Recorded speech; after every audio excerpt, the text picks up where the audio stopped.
After 2 seasons and a 7-25 record, the Jacksonville Jaguars head into the third season of the Gus Bradley era, and the former Seahawks defensive coordinator is poised to make some noise in the NFC South.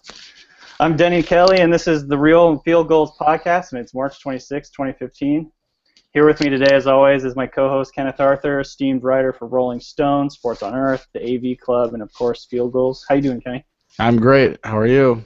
I'm not too bad. And we are joined by Eric Stoner, writer and analyst for a bevy of publications.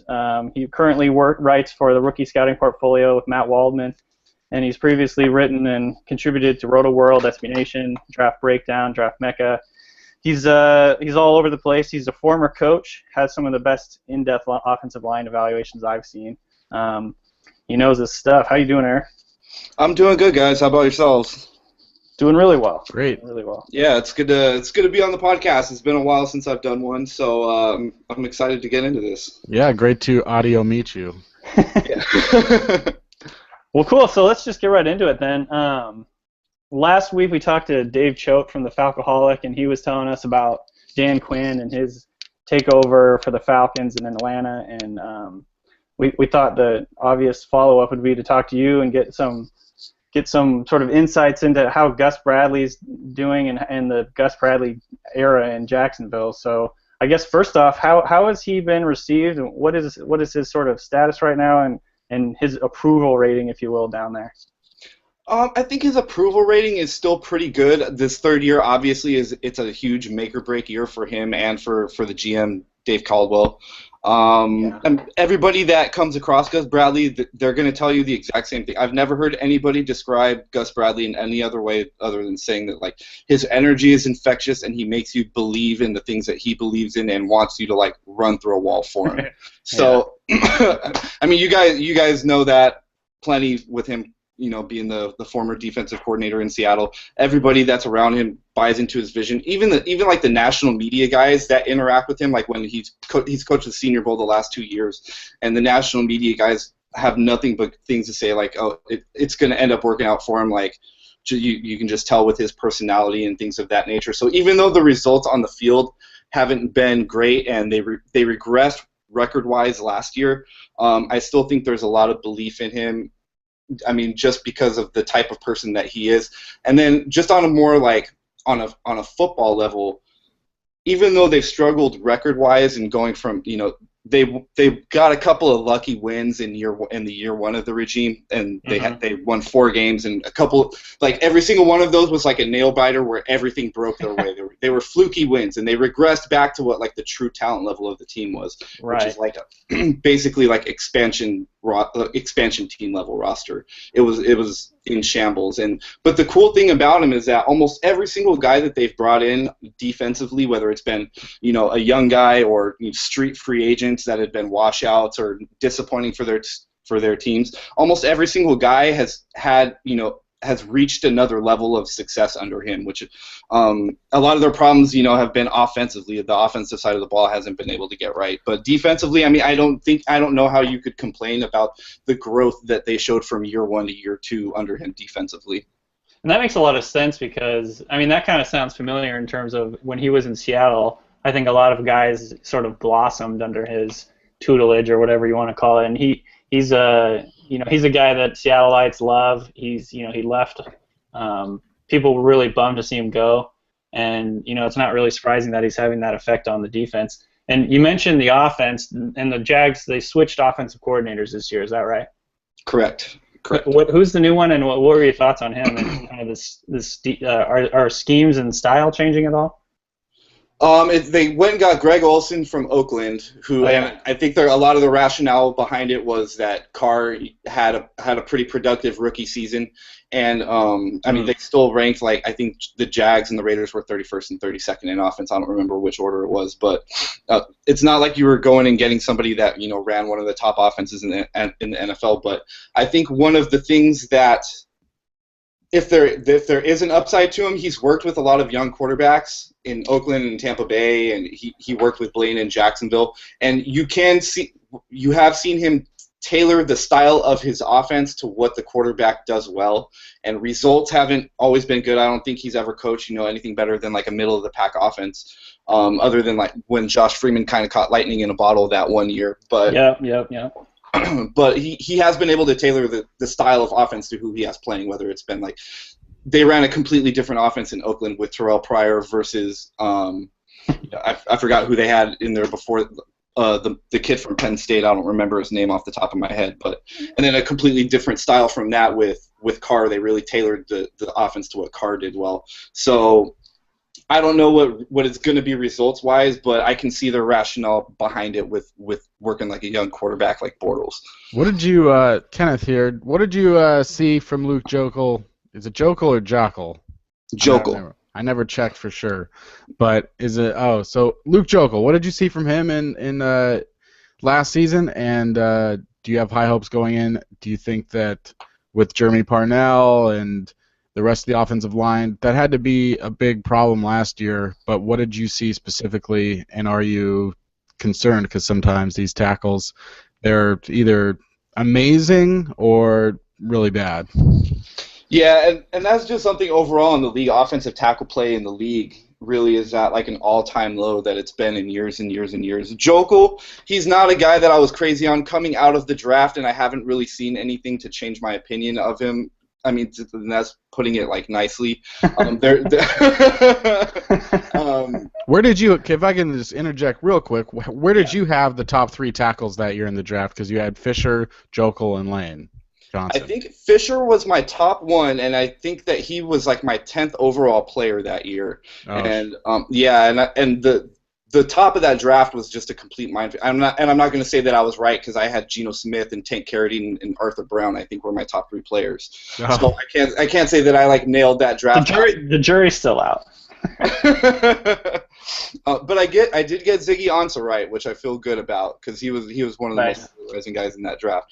But yeah, as far as Joeckel goes, he's a very, very finesse offensive tackle. He doesn't have like a mean bone in his body, and then he has a lot of technical issues too. Like he stops his feet on contact a lot, and I think just overall, Johnny Manziel.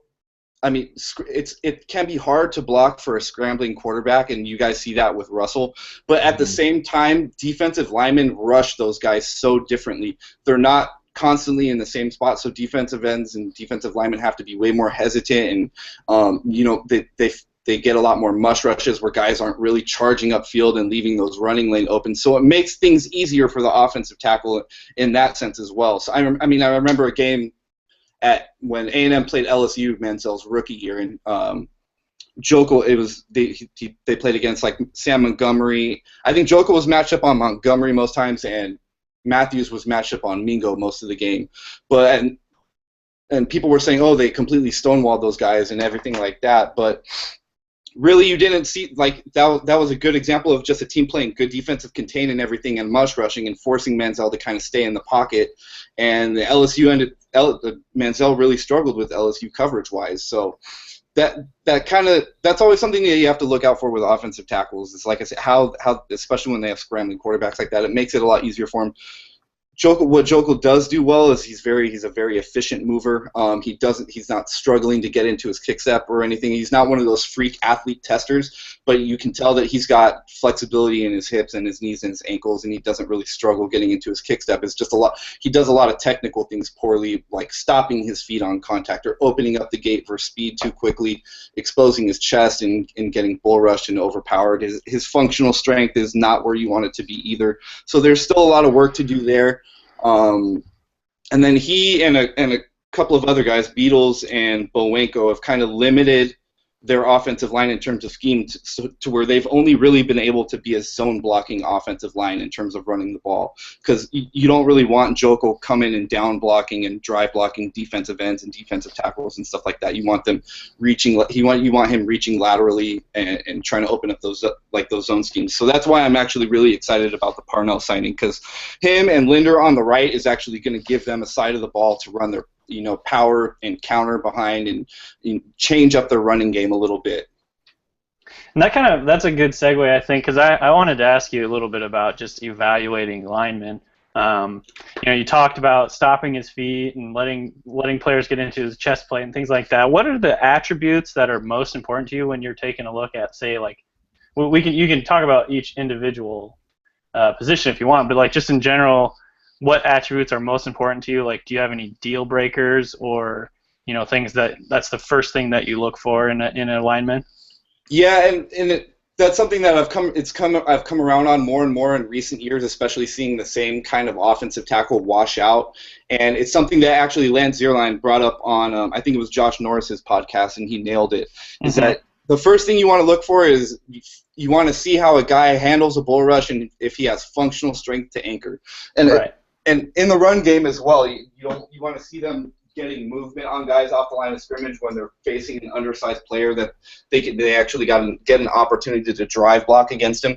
And if you see guys struggling with those two things, like being able to re-anchor against a bull rush and just not being able to get movement on undersized guys in the run game, then that's pretty much an auto failure right off the bat, because you're good. Like, the defensive linemen in the NFL they're strong. Like, it's not just athletes and the undersized guys they face in college and things of that nature. Like, a good offensive tackle in college pretty much is going to be a better athlete most of the time other than like top edge rushing prospects. Most of the time they're going up against, like, especially like in like the Pac-12 and things of that nature. The SEC guys tend to be a little bit bigger and stronger, but for the most part they're facing like 6'3", 245-pound guys that run 4.8s. You know what I mean? Yeah. So Right. if they're struggling with power against those types of players, that's almost an automatic failure right off the bat. And then after that, once you get past that like pass or fail break point, right, then you're looking at the type of style the player is, how good his feet are. I mean, because feet are important. And then in pass blocking, the thing that I always relate pass blocking to is playing defense in basketball, and it's very, very similar to playing corner. Those are all like positions where you're on an island against a better athlete that has space most of the time to work with. Yeah. So it's all very, very similar. That's Lance Zierlein's dad, who's actually an NFL coach, described it a really good way. He called it like defending in basketball as well, but with boxing mixed in with the jabs and the counter punches and mixing your hands in and not exposing your body and things of that nature. So one of the things that's really, really big and important to me, that it kind of separates functional offensive lineman versus a player that can potentially be elite. And it's something that I wrote in in a piece for Matt Waldman on Andrew's Pete, is length and recovery ability, and that's huge for me with corners and and the best perimeter defenders that you usually see in basketball are usually, it's not the quick fast guy or the super athletic guy. It's usually guys you see them, they're long and they have these powerful lower bodies that can they might not be able to change direction the best, but they can gain ground and recover very, very quickly, and that's super. And like I said, because usually those guys they're all facing a better athlete, whether it's a point guard that has the ball, or a wing player like that, or a corner that's going up against a bigger, faster wide receiver in space, or when you get to the NFL level, those edge rushers and defensive linemen are literally the best athletes on the field. So yeah. Those positions are all really similar. So length and foot speed and recovery ability to me is huge.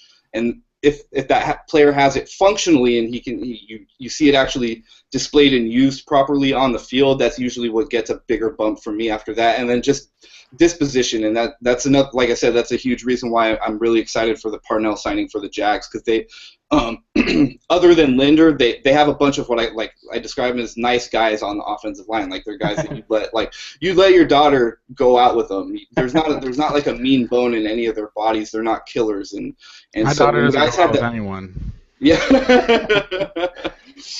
So you have to have a couple of killers on your offensive line and your defensive line too. Honestly, that's why I love the Red Bryant and the Clemens signings last year, because there were finally some guys to get in on the defensive line that were actually mean and had that mean disposition. So that's something that's a really big factor for me as well. Well, speaking of non-killers, some would say, in terms of blocker and being hard or soft, and something that might also be relevant to the Seahawks fans that wanted to sign him before they found out that Jimmy Graham existed and was Right. available. What's your reaction to the Julius Thomas signing? He gets knocked mostly for being a blocker and for being soft. So what do you think about him? Well, they've already said that they are probably going to keep Mercedes Lewis around, and they specified Mercedes and Julius play different positions. Julius is not an inline tight end, and it doesn't seem like they have any intentions of trying to turn him into one. So I'm actually really excited. He's the best athlete that they've had on offense in quite some time in terms of like a size and speed combo.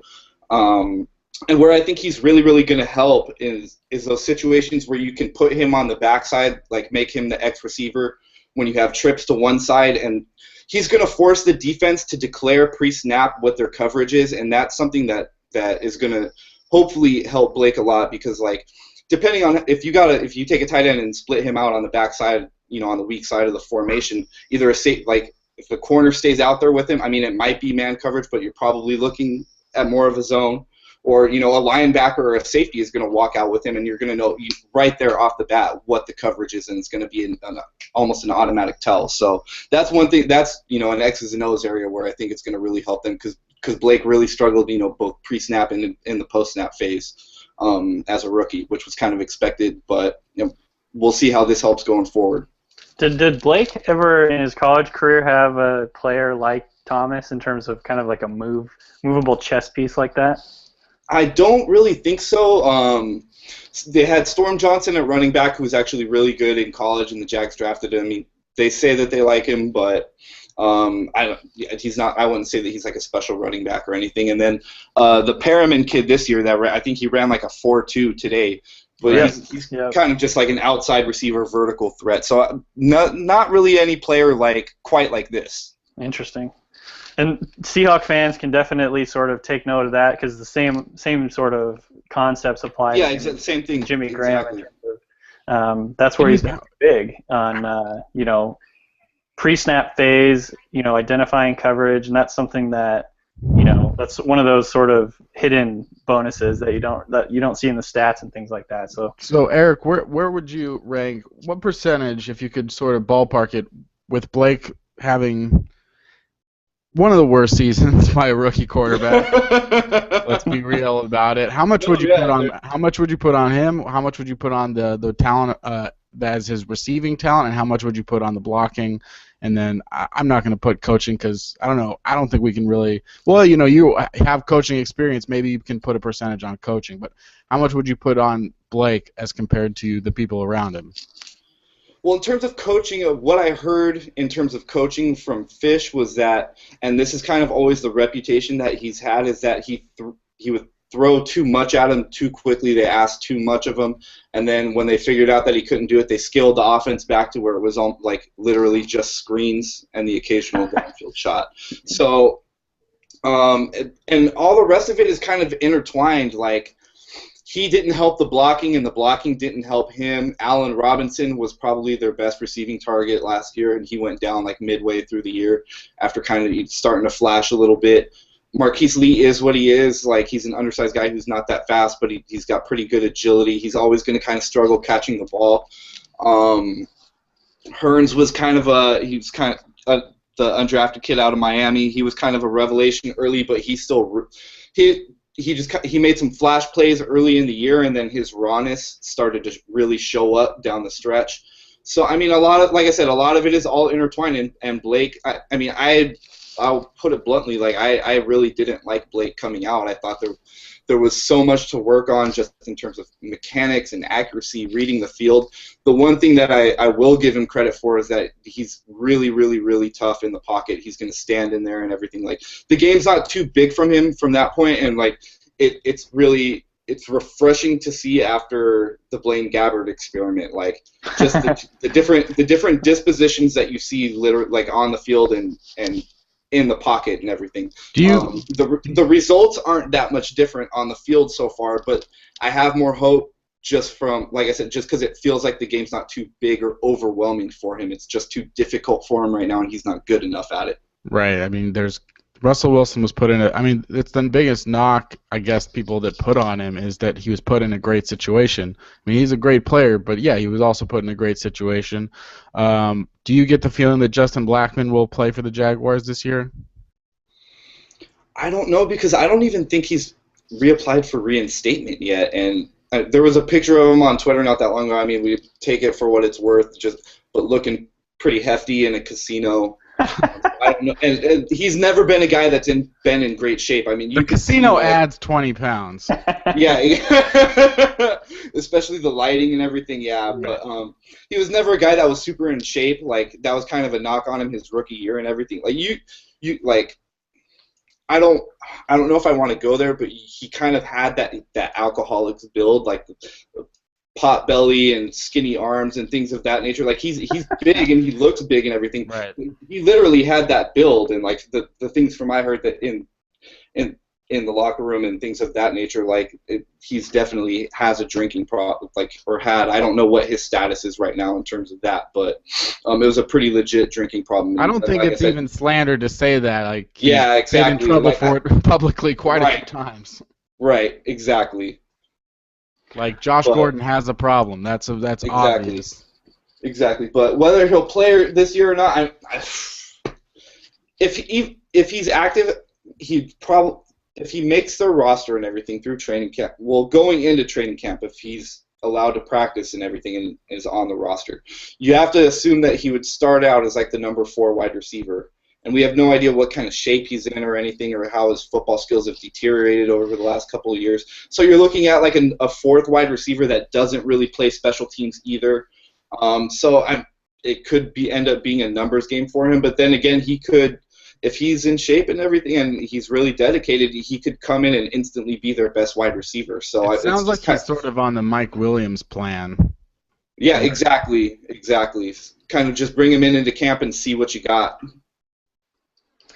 So, changing directions a little bit, I wanted, the Seahawks run what's, everyone in Seattle pretty much knows what a Leo is, more or less. But I noticed that Jacksonville runs what's called an auto, and I wanted just kind of your insights on what is that? What does that even mean, and kind of what's the type of guy? And then third, what's your thought on the Dan Skuta signing? As far as the auto goes, I really don't. From what I've been able to notice, like, I don't really think it's just a designation that they give to like a Sam linebacker that they want to play on the line of scrimmage a lot, and I think that Gus. He's ran a lot of over fronts in the last couple of years, and I know Seattle has run that more and more, like, over the last few years too. They started out under Gus in an even front, and then kind of switched over to the over front with the Sam linebacker pulled off the line of scrimmage and playing off the ball. So I think Gus kind of wants to play more of an even front and play more like a 5-2 style of defense with that Sam linebacker almost permanently affixed on the line of scrimmage, and now he's the guy that you have setting the edge and running with the tight ends, and you can send him on one-man pops as a blitzer and things of that nature. So it's a really, really well-rounded player. It's like I said, it's really not that different from what you would expect from a traditional Sam linebacker and like a 3-4 defense where he's playing on the line of scrimmage a lot. Okay, that makes sense. And then, what was your thought on signing Dan Skuta? Do you think that was a good addition? Oh, I mean, I haven't seen him play a ton. I know that with San Francisco having all those holes in their front seven this year, that he was a really good fill-in-the-blanks guy for them. Like, he played a lot of Sam for him. He played inside for him a lot, I think. So I don't have a ton of familiarity with him, but it seems like from what he did for San Francisco that he's somebody that they can try to plug in right away at that auto spot, or if something were to happen to Puzzlesny, it looks like Puzzlesny is going to be the starter going into the season, but if anything happened to him, he could probably slide back inside him and play some Mike too. So it seems like he has some versatility and everything, and I don't know if he's going to be a long-term fixture or kind of a plug-in for a couple of years, guys, and see if we can upgrade, a year or two down the line in the draft, or sign Bruce Irvin in a year or two. I know, I was going to say, is he actually, because Alfie sometimes will DM me asking, about whether the Seahawks are planning on re-signing Irvin, and that's one of the big questions we have here, and I wouldn't be surprised if you guys go after him at all. I think now you got competition with Atlanta. I was going to say, I think that Jacksonville is going to kind of fill their young front seven spots that they need to fill in this draft, especially because it's so heavy in like in edge rusher and front seven talent. So I think that Jacksonville is going to get like their top tier Leo prospect, and then I don't know what is going to be there for Atlanta, and I think in a year from now Atlanta is going to be willing to throw all the money at Irvin, and I don't know if Jacksonville, they may or may not have a spot for him, because like I said, their front seven's actually in pretty good shape now. They just need some athleticism in their front. What about Odrick? Yeah. What are your thoughts on Jared Odrick? As far as the front seven goes, how much of an impact is he going to have on the front seven? He's going to be really good for them because, especially, Derek Marks was their best player in the front seven. He played 3-tech, and that's kind of the difference that Bradley has had with what Pete has done and what they continue to do going forward. Like Pete likes the big, heavy 3-tech, and they've kind of gone lighter at their strong side defensive end spot, and then whereas Jacksonville they've gone with lighter at 3-tech. With Senderic, and he's been kind of their penetrator and disruptor, and they've stayed really heavy at the 5. They just cut Red, but Red was here last year. Alu they just re-signed to kind of he can play that spot or he can back it up. And then so Odrick is going to be nice because Senderic Marks, he tore his ACL in like the last game last year, so I would assume that he's going to start the year out at the 3-tech spot, and then if Senderic can get healthy, I'd expect him to slide back out and send Alu back to the bench and stay at that heavy 5 spot. In terms of, is Chris Clemens slated to be the starter still, do you think? As of right now, and I think even if they draft a guy at 3, like Vic Beasley or whoever, I don't think it necessarily means that guy is going to start right away.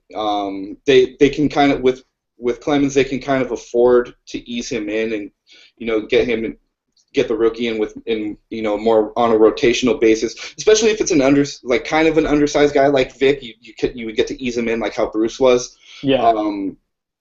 So I would expect that Chris would be the starter going into the season, yeah. What do you think was the motivation behind naming him Senderic? What do you think his parents were going for with Sen? I've never seen anyone start with Sen apostrophe Derek. Were they going with Derek and then Send? I don't get it. Great. I mean, come on. This great is conversation. Analyze the name a little bit. Because I've never seen a Sen. Has anyone else ever seen a Sen apostrophe? I never have. I actually know a guy. He's a really, really big UCLA fan, and his name is just Sen. It's East Coast Dog on Twitter, Sen Soga, and he does the podcast with Ryan Burden's Football Sickness. So I have seen Sen and I have seen Derek, but no, I've never seen them conjoined like that before. Is one of the guys in? Oh crap! Who's the rap group that does Insane in the Membrane? That is actually. This is such a stupid part. Why are we all blanking on this? It's so easy. It's Cypress Hill. Cypress Hill. Isn't there a Sendog in there? I think so. I'm googling it right now. Hold on. I believe there's a Sendog, and I bet Senderic Marks. I think you're right. Than Cypress Hill. That could be. It could be. Radio Gold. Yeah, there is. I think there is a Sendog in Cypress Hill. So there you go. Sendog, you're right. Sendog. You might be right. That might have been the inspiration for it. We're gonna go, and that's a Real in the Field Goals exclusive, everybody. This is exclusive Senderic, possibly named after Sendog, and for that I thank his parents. That's a good one. Yeah, that'd be pretty awesome actually. So, anyways, get back to the football. So one other question I had for you involving Jacksonville and kind of, I'm looking at their depth at corner right now, and it's looking pretty decent.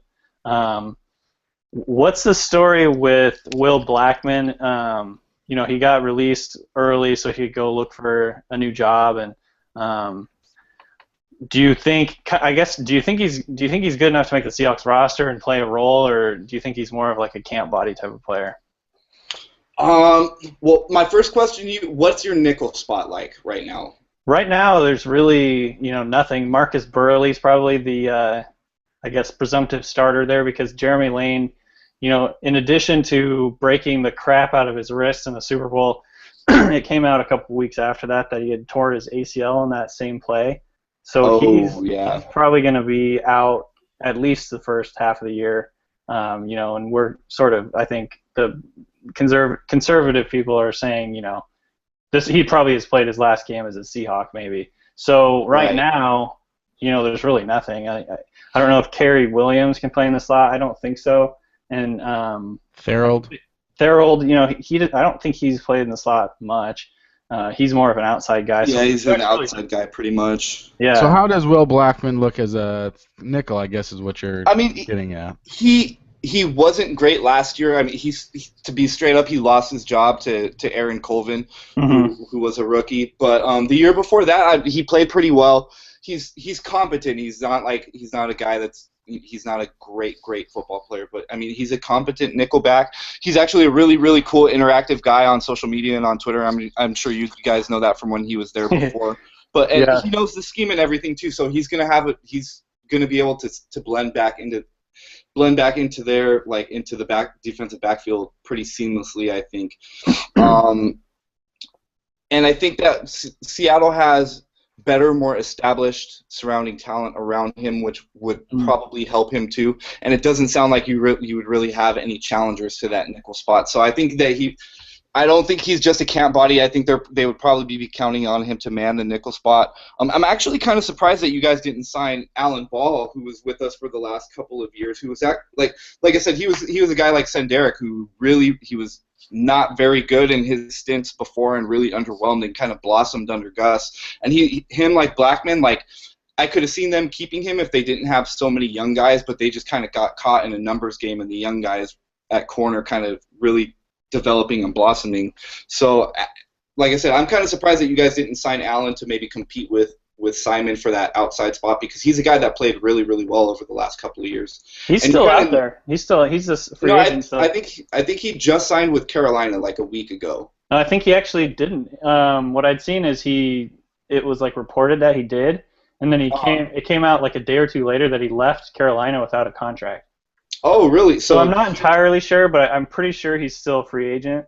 Yeah, and it wouldn't surprise me then to see them give a look at him, maybe closer at a training camp or something like that, because you can tell with a guy like him that the talent was always there, because he kept getting chances under Wade Phillips in Dallas and in Houston. And Wade's not a dumb guy. He's one of the best defensive coordinators and defensive minds in football. And Wade kept giving him chances even though he was underwhelming, because he has length and recovery speed, which is perfect for what the Jags and the Seahawks do at corner. He fits that mold perfectly. So yeah, he's a guy that could come in for you guys, and I think seriously compete for your second corner spot and do it really, really well, especially if they don't have a lot of faith in Simon going forward. I don't know where they really stand on him at this point.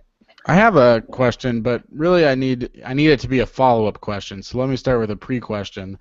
After all of these signings, plus you draft third overall, plus you get a second-round pick, that guy could be good, all that kind of stuff. After all that, where do you think the Jaguars are in terms of wins next year? I would say that they are probably in the 6 to 7 win range. They were a 2-win team last year, and that's kind of they were legit a 2-win team last year. They were getting blown out in a lot of games, and they were uncompetitive. So I would be happy, and I think that it's realistic to look at them as like a 6 to 7 win team, more along the 7 and 8 win range. If they get a million things to break right for them and they stay super healthy and they win they win some close games with straight up luck. But I think they're more along the lines of like a 6-win team. And I think if they're a 6-win team, I think I would be. It doesn't sound like a great record, but that's a 4-win improvement, and just the state of the roster from this year to last year. And if they're competitive in games and everything, I would be more than welcome to the idea of bringing Gus back and everything. Even though that I think at 6 wins, you're gonna start hearing people wanting to have change. Well, they did. Go on. I was going to say a lot of it's going to come down to how the offense performs, because I think the defense is going to be pretty sweet next year, actually. Right, the offense has got so far to go. Exactly, and you just don't know. I don't know what they're gonna get out of Blake at this point. I really don't know. It's a mystery to me. So teams often go where their quarterback goes, so that'll be definitely. Yeah, exactly. yeah, I mean, I wouldn't say that the 2 years of Jaguars is quite as far as 2 years of Seahawks under Pete Carroll, but it's similar. That the first 2 years were not very good, but they were putting the pieces in place. So, Gus Bradley might just be 1 year behind that, where next year they improve in the second half, and let's say they go 4-4 in the second half of the season, and the 4 losses are all close and all that kind of stuff. But let me say this: let's say that they're a 6-win, or let's say they're a 7-win team after that. Things go well and they're 7-9. If you could take one player from the Seahawks, which is the one player that gets you to the playoffs? Bobby Wagner. Wow, really? Yeah, Bobby Wagner. Yep. Upset special. Yeah. I mean, he's great, but there are a lot of players. But yeah, this is surprising. But explain. Well, it would be between Bobby and Earl because to be honest, it would actually probably be Earl because their free safety spot has been so atrocious. But I think that because they run so much of the 2-gapping 5-tech stuff, I think that they can get away with running more cover 2 and still keeping gap integrity in the front and not have to run that single high look so much, and then that puts less stress on their corners and less stress on their safeties. And with that, I think having a player like Bobby to pretty much lock down the entire middle of the field, and he can do your Tampa 2 deep drop and run with tight ends and everything, I think that he would just tie that entire front 7 together. And then, the third one would be Russell, of course, but that's kind of just an easy answer. Take the really, really good quarterback and replace him with, the kind of that really, really bad rookie from last year. Do you think that, do you think that Richard Sherman would be as dominant if he was in Jacksonville?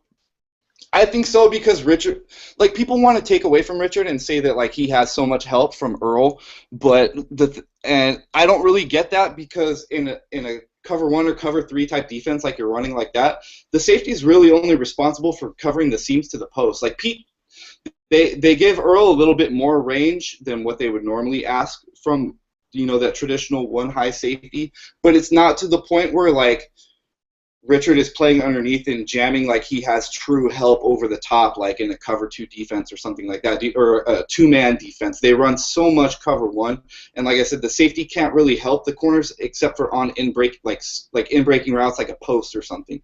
So I think Richard would be good, no matter where you put him, because he can play a man and he can press and he can play zone. He's truly a complete corner. He has ridiculous ball skills. So I think that Richard is kind of actually underappreciated just because Earl is so good. Mm-hmm. This guy gets it. Yeah, he really gets it. Which guy in free agency were you really hoping for that you're disappointed that the Jaguars didn't sign? I mean, because there was no amount of money that you could have give Darrelle Revis probably, but well, maybe Revis will take money, so maybe it'll be Revis. Yeah, exactly. But which one that you thought realistically could come? I don't really think DeMarco Murray is a great signing, but that was a guy that maybe. Yeah, that was right. It probably would have been McCourty, honestly, because then they could truly go to the 1 high stuff and everything, and really run their true vision of like Pete's single high defense. And they've tried to do it. They run more cover 2 than Seattle and more 2 high stuff than Seattle just because they have to, but they still really have tried to stay true to the single high stuff. So McCourty probably would have been it, but he just didn't end up hitting the market. And I think they said that he was one of their targets, and I think they would have thrown a ridiculous amount of money at him to come play that free safety spot. So Danny, what did you think of the Jaguars signings in the offseason overall? Do you think that from your perspective, do you think the Jaguars did a lot to get better, or do you think they could have done a little more, or what did you think? I liked what they did, honestly. They kind of started out a little bit slow. It seemed like they didn't, they weren't big spenders right away. But that's probably for the best, honestly, because a lot of these big splash signings, a lot of the time end up being busts. But I obviously liked the Julius Thomas signing. I wanted him for the Seahawks. In the end, I'm happy with the Jimmy Graham trade. But I think Julius Thomas he's going to be so good for Blake Bortles. It's going to be a big difference in the offense. Having a movable chess piece like that will tilt coverages, and you have to deal with him. It's like we saw in the Super Bowl the effect that Gronk had on the Seahawks defense. They had to bracket him a lot. Mm-hmm. Right, and it's like every time that he split wide, like I was talking about earlier, when you put a guy like that on the backside of trips, they went to him almost every single time, I think. Exactly. And so, I think it's just it makes a big difference to what the defense has to do. So I think that was a huge signing for him. That's why they were willing to pay him so much money. And I think, overall, just the different signings that they did, I think, like if you remember early on in the Seahawks sort of like ascent to being really good, they had to like overpay guys to come, and it sort of like set this tone where this is a place you want to be, and like Jacksonville has all this new cool shit in their stadium, and like optimism abounds, and like Gus Bradley's this really awesome guy who like everyone wants to be around, and so I really right now it might not show up right away, but like within like a year, I think those are all going to end up being good signings because it makes Jacksonville look like a much more attractive place to be. Well, this is really key for anyone. I think like free agency is nice and all that, but it's the same with the Seahawks. You gotta hit the draft. You gotta hit it, and you gotta hit it again, and you gotta hit it again.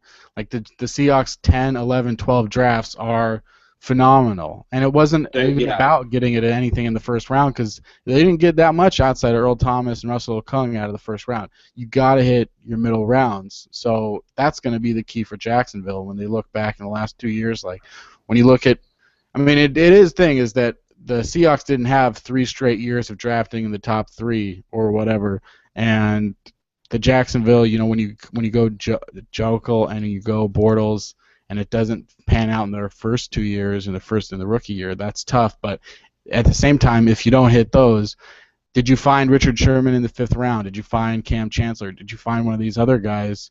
And speaking of which, like you spoke, it looks like they're going to go, in your opinion, a pass rusher. Is that right? Everything like seems to be aligned in the stars for that because they pretty much said that they wanted to get older on offense and younger on defense. They've kind of filled all the other holes. I guess people were kind of thinking maybe Leonard Williams if he fell to them, but the Odrick signing kind of negates that. Like it would be kind of redundant because they're so similar. You know what I mean? Look at the Rams. So, yeah, exactly. So know. I think everything is just kind of aligning for them to take whoever their top edge rusher might be. Who's your top 3 right now? Because you're just diving in now. Not a lot of knowledge on most of the guys how they played last year, but you've been looking into it in the last couple months. So right now, even if it doesn't fit your needs, like Winston or whatever, Mariota, who is your top 3? My top 3 overall, or my top 3 edge rushers?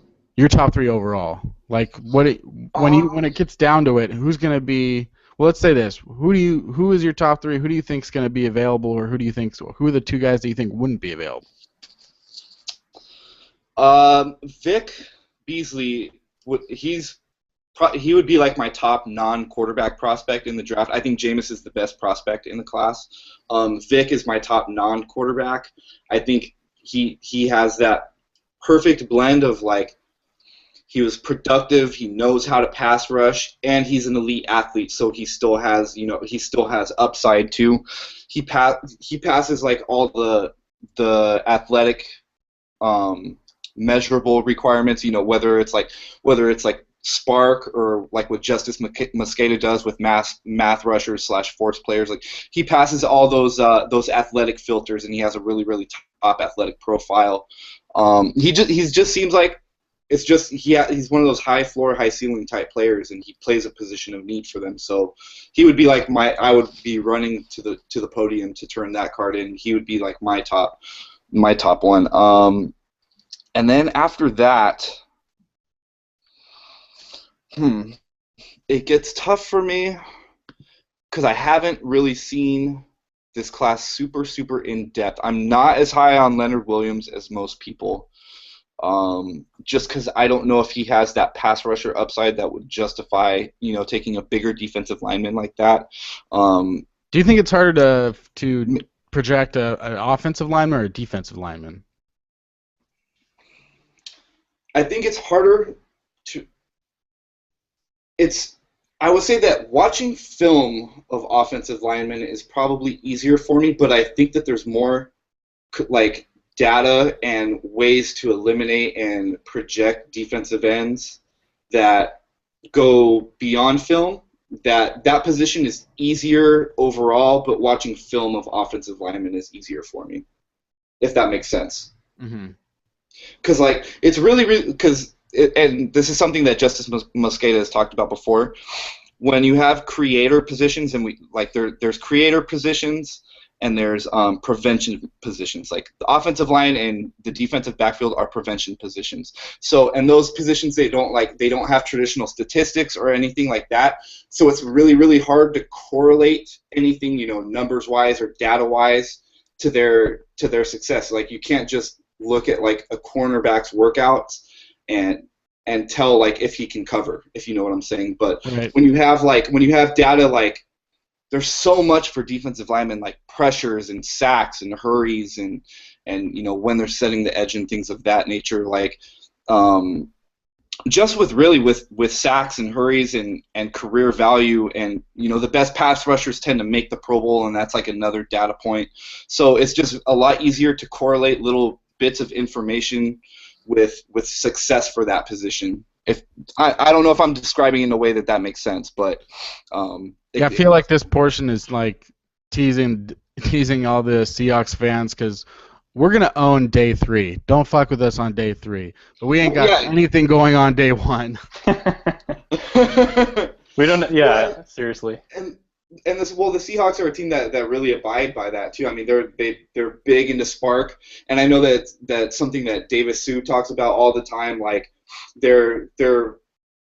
and that's especially big under their GM with Schneider, because Schneider's from the Ron Wolf GM tree, and Ron Wolf was from the Al Davis GM tree. So they have like position requirements. They know what they're looking for, and they want special athletes. And I think that with Spark and with some other things that they're doing, they've kind of figured out a way to correlate like workout numbers and measurables and density and things of that nature into success for front 7 players, because they obviously have a mold that they're looking for in the front 7, and it's very, very, very successful.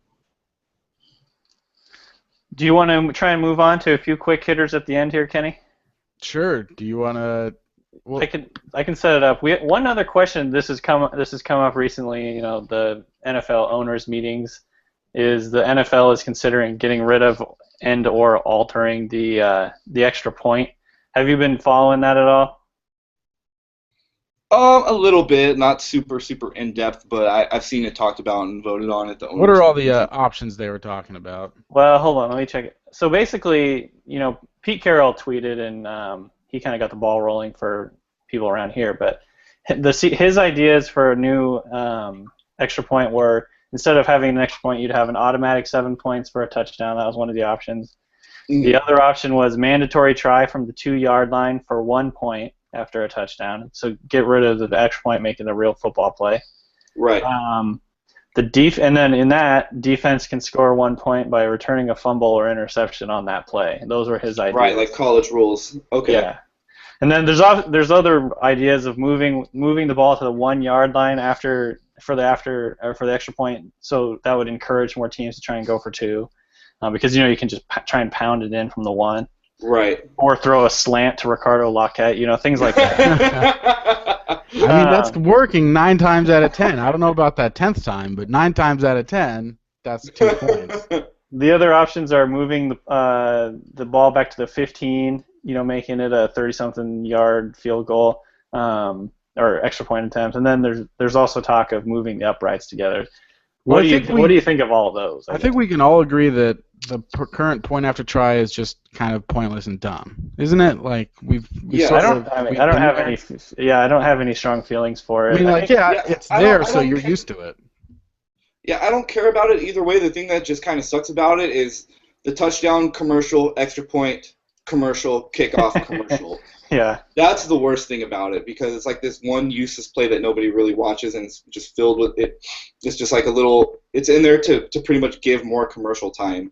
So that's the thing that kind of sucks about it. But I think the thing that makes most sense is it was Pete's saying that just if you get rid of it and make a touchdown worth 7 points. It's going to kind of alter the scoring history and things of that nature. But they've done so many things to where like statistical history in the NFL doesn't really mean that much like it does for baseball or anything. Right. Well, I think a 8-point touchdown is just too important, though. Like, there's two things I think that fans want to see, at least I think from the perspective of the owners or whatever. I think there's a lot of things, but two of the things would be they want to see points and they want to see hope.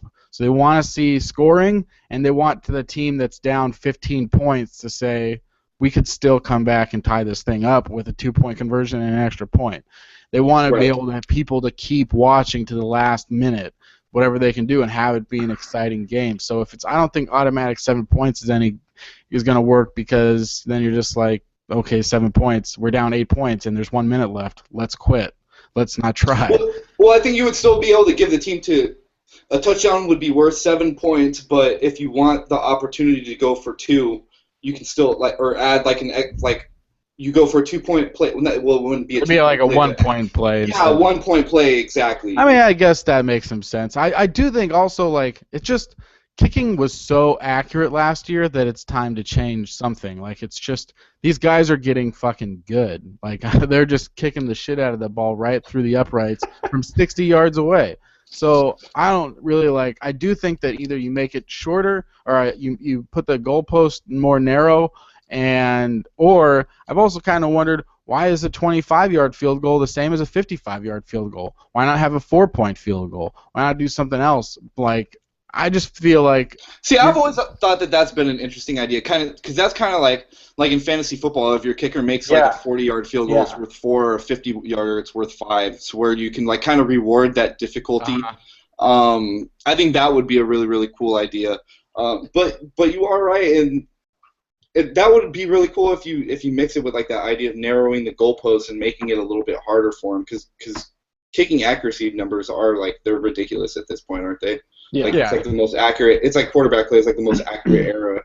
Well, kicking itself, I mean, it's always. I mean, to do something now, we'd be like, oh, I can't believe we're changing kicking, and it's like, hold on a second.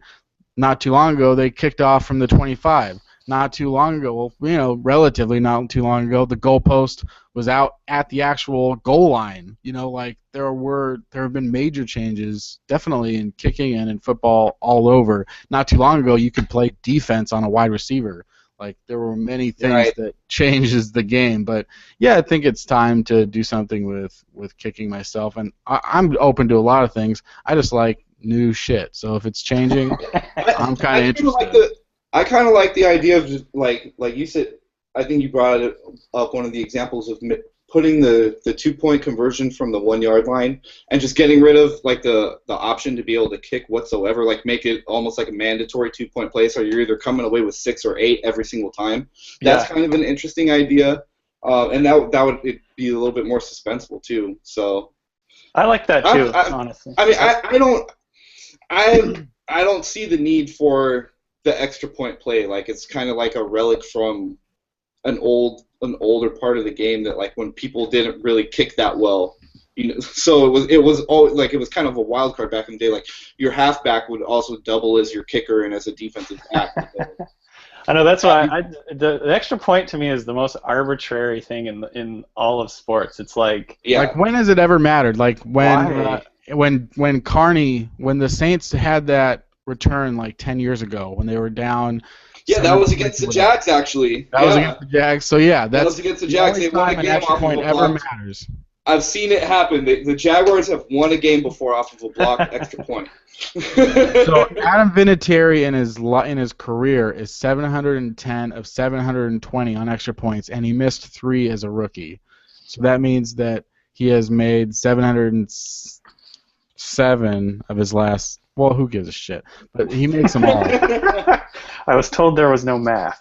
Yeah, they're gonna make them. It's boring, and like you said, nobody watches unless it's gonna be a 2-point conversion, and it's not a story unless you miss it, which is once a year maybe. Right. I think it would just be cool because then you get a lot more.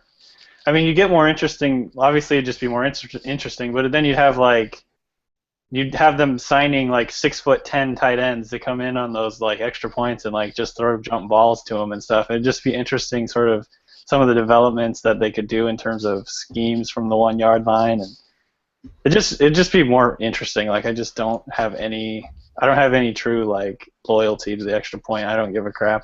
Yeah, I mean, if they kept it, then it's not going to kill me or anything like that. It'd be fine. Yeah. And what do you? So one more, I think, topic of interest is something that it's just barely made the surface. Like the stories don't get talked about. They talk a little bit when it happens, and now like a little bit there's punishment coming that's quote unquote severe. But when you're a good team like the Patriots and you do something wrong, it's like on ESPN 24/7. However, the Falcons and Browns did things that were arguably worse, and I don't think a lot of people even realize what they did. The Falcons have been pumping in crowd noise, from what I understand, something that the Seahawks were accused of for years, which was just a product of the way the stadium was built and the way that it sort of goes down on the field. So, but their NFL rules are, and I talked to someone with the Seahawks about this last year, NFL rules are you can't even, if you even have a speaker, like an official speaker, pointed towards the field during the game, that's a violation. So everybody has to turn them away from the field during the game. So apparently the Falcons weren't doing that. And the Browns, their GM in his first year was texting like his opinion about play calls down to the quarterback's coach like during games. So that's also a violation. And just, Eric, what do you think of those two things? Are they that bad? Which is worse? And those are actually my only two questions. Which do you think is bad? I mean, I don't even think that the Browns thing is that bad because that guy, he's not really doing anything like different than what your coaches up in the booth are doing. You know what I'm saying? And it's actually probably more annoying to the coaches on the field than it is helpful. They're the ones who turned him in, probably. Right, exactly. Like the funny thing is that quarterback coach was fired after the year when Shanahan didn't want to be a part of it anymore, and Kyle Shanahan left. That same day, that's when they fired the quarterback coach, the one that was getting texts from the GM. Yeah, like I said, I don't think that it's that bad. I understand that it's a rule and everything, and they're making it out to be like the end of the world. Like I said, I just don't know like what really competitive advantage. I guess it'd be like your athletic director in a high school football game, like texting his opinion to the coach of like what plays to run. You know what I'm saying? Right. Like, you don't know how involved like the GM is in game planning and how much he really knows the offense and things of that nature. Like he probably knows football, but like in terms of really what's going, I don't really know. Like I said, right. As far as the Falcons, that's something that actually Indianapolis was accused of during the Manning era when they were in the old RCA Dome, because the RCA Dome was literally like a tin can, so it was really, really loud in there. So I know that they were this is not the first time a team has been investigated for this, but this is the first time I think I've actually heard of a team actually getting caught doing it. So and that seems to me like it would be like between Deflategate and the Browns thing and any of Spygate had a competitive advantage for sure, but this is like the second most thing where I could say like that would definitely impact what's going on the field like in a huge way for the home team, like because trying to play in noise is. I would like to see Cleveland appeal. I'd like to see Cleveland appeal and just say, but we're the Browns. Like we didn't do anything. We didn't win. They got nothing out of it whatsoever. So it's like I almost feel bad for Browns fans, man. That it's just a factory of sadness over and over. Like they can't they literally cannot catch a break. They have not been able to catch a break since they came back to the league. Yeah, and they're not going to go to the playoffs next year. I mean, even if they improved somehow, like they're clearly the fourth best team in that division. There's no question about it, and they don't have but at the same time, I can't feel the guys. They're going to draft twice in the first round this year. That's 7 first-round draft picks in the last 4 years, and they can't get it. They always pick high, and they always have like this is not the first time I think. Like, well, you just said 7 draft picks in 3 years. So They've like, used them on. They used that second pick on Manziel, Whedon, right. and then the first one's on Trent Richardson, Justin Gilbert. Like, That's and awful. It's so bad. it is bad. And what are they going to do this year? And it seems like too, like even when they've had top picks and picked made picks that people said good job, like God, who was the quarterback that came out from Kentucky, like their first year? Tim Couch, and they picked Courtney Brown, who was like he was like Jadeveon Clowney back in the day, and just completely broke down physically within like 2 years. So it's just snake bitten over and over and over. It's crazy. Joe Thomas is pretty much the best, by the only like great draft pick that they've had since in the last 15 years since coming back. I mean, it's crazy. And you know that's what I keep talking. But at the same time, when you see something like that, when you go, I think you have to track it all the way up to ownership. You have to have good ownership to be successful in the NFL, because then the ownership oversees the umbrella over everything. And the Oakland Raiders just have not had good ownership. Like, I know that Al Davis had his moments, and then the Davis family and all that kind of stuff, but then they lost sight and they just got too focused on 40 times and everything. And you know, like, you have to have these guys that are building like a good environment. You know, like I think the Seahawks have an owner in Paul Allen that since he took over, you know, they've been to the playoffs well more than half the years that I think he's been in charge. I mean, if we're going to talk a little bit about that, then how are things going with Khan? I mean, I would say that he's the best and most exciting thing about the Jaguars, like, since probably like their crazy 1996 run. Like, Wayne Weaver, he was great for the city for getting the NFL to Jacksonville, but after like he had like his big money free agency splurges, and like after the expansion team and everything, after they weren't that good anymore, and when he fired Tom Coughlin, because he fired Tom Coughlin because of the fans. Like the fans really, really, really wanted Coughlin gone, and I don't think he ever really recovered from that, because he didn't want to fire Coughlin, and like Coughlin went on to win 2 Super Bowls, and like it was so hard for Weaver to fire anybody after that, after he made that move. Like, they kept Jack Del Rio around forever, and then Shaq Harris around forever, and then Gene Smith around forever. Like, he promoted Gene Smith from within. Like, it was just for a long time they were just okay with mediocrity because they were too scared to make a move. Plus, he knew that he was selling the team, so that was another, like, they were just kind of a team in limbo. So I've seen it firsthand, like, how ownership at the top can affect the team. And like, I'm from LA, and I've seen it with the Lakers out here. You know, since Dr. Jerry Buss has died, and the kids have kind of taken over the team, and I mean, we'll see what happens going forward, but you can just kind of, it's just not quite the same.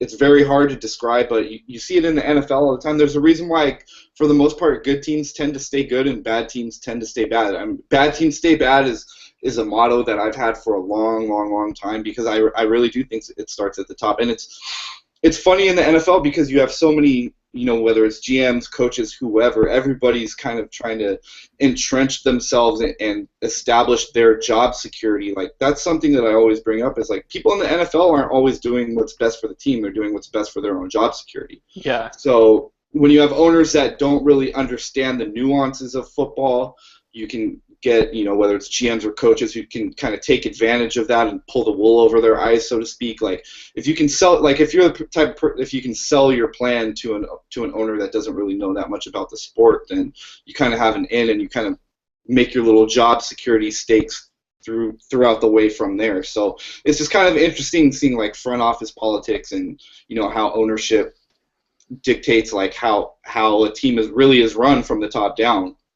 I don't think most people realize how much the, like, relationships between owner, GM, coach, and scouting department and all that, like, how important that is to have, like, balance and cohesion. Because, I mean, if you look at, like, what happened in Philly, you know, Chip Kelly basically ended, like, a hostile takeover, like, yeah, no, that's coup de grace. He literally we've ever seen.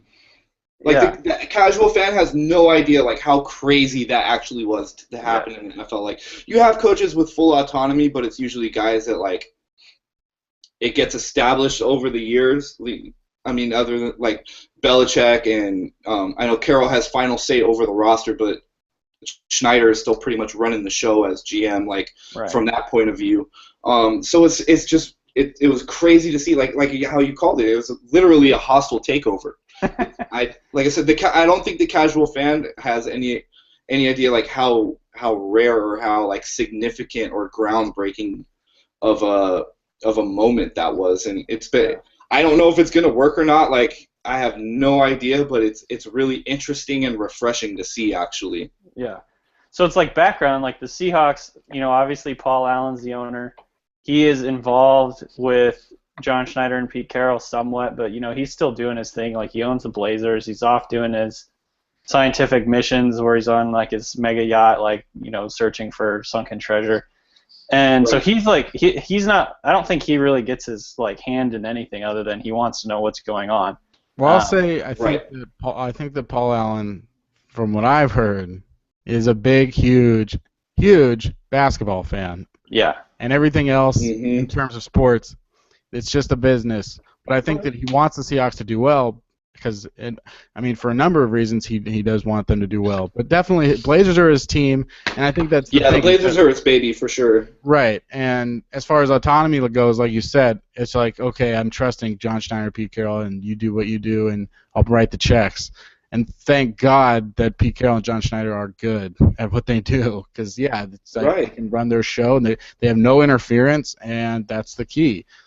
What I was going to get to is, Carroll and Schneider. Carroll's officially in charge, but they have like this, understanding where they have their own roles, and I think Pete Carroll definitely allows Schneider to do his thing, and vice versa, and they work together, and that's like super, super important to how they've been able to do it. So it's like if you look at what happened with Philly, Howie Roseman was the GM or whatever you want to call it, and they hired Chip Kelly. Chip Kelly brought in Tom Gamble, and Tom Gamble and Kelly went back together in the scouting circles and coaching circles, and Chip Kelly essentially didn't trust Roseman. He like thought of him as a glorified he's a cap guy, kind of like glorified Idzik. Cap guy, right? Yeah, kind of like Idzik ended up being in New York, and so Roseman was really like leery of this whole Tom Gamble Chip Kelly relationship. It was like he felt like they were like going to do a mutiny and blah blah blah. So after the Eagles kind of flamed out, he got Tom Gamble fired. He went to the owner and got Gamble fired, and so Chip Kelly saw that as like a shot across the bow kind of thing. And so he like whatever he did, no one really knows exactly what he did, but in this like coup de grace, he managed to get all the power, and Roseman is essentially like now like his subordinate, and so like he's the cap guy now for real. Yeah, it's this crazy ass like politics. It's like straight up House of Cards if you watch House of Cards. For real, and so totally. I think people don't really appreciate. My point is to wrap it all up is people don't appreciate the personal relationships between like ownership, GM, president, coaches, blah blah blah. That is so important. And like when you say bad teams stay bad, it's a lot of times what Kenny was alluding to is like a lot of times it's just because the people at the top are like dysfunctional people. Right. So anyway, long story short, the Shad Khan, I too like him. I think he's an interesting guy, and it's cool kind of seeing what he's bringing, the energy he's bringing to Jacksonville and all that. So anyway, we can wrap this up. We went over 15 minutes, but thanks so much for coming on with us, and it was really good talk. I found a lot of the stuff you had to say interesting, and yeah, just thanks again for being on. Kenny, do you have anything to add? No, Eric, where can people find you on Twitter or whatnot? My Twitter handle is Bo Jackson, and the spelling for Bo is like the French Louisiana LSU, BEAUX, and then Jackson is JAXSON. Awesome. Oh yeah, sounds good. Bo Jackson. Yep. And then you can just It's good to get a Twitter handle that you can tell people, but then you have to make sure to spell it as well. Right. And Exactly. And then they get home and they're like, wait, was it Jackson Jacks? No. Okay, so Bo Jackson, BeauxJaxson. And you can find me at Kenneth Arthur S. and on Field Goals. And Danny Kelly, yours is not Danny Kelly. Mine's just at Field Goals. And do you represent the entire website? I represent the Field Goals Guild. Yeah. I think so. Yeah. All right. On that note. So yeah, every Thursday. This time it'll probably come out on Friday, but every Thursday, Friday, Reel on the Field Goals podcast. Subscribe on iTunes at the Field Goals podcast, or you can just watch it at fieldgoals.com with the YouTube link, or download at Blog Talk Radio, and that's every week. All right. I'll do the out, and goodbye, everyone. Thanks, Eric. Hey, thanks for having me, guys. All right.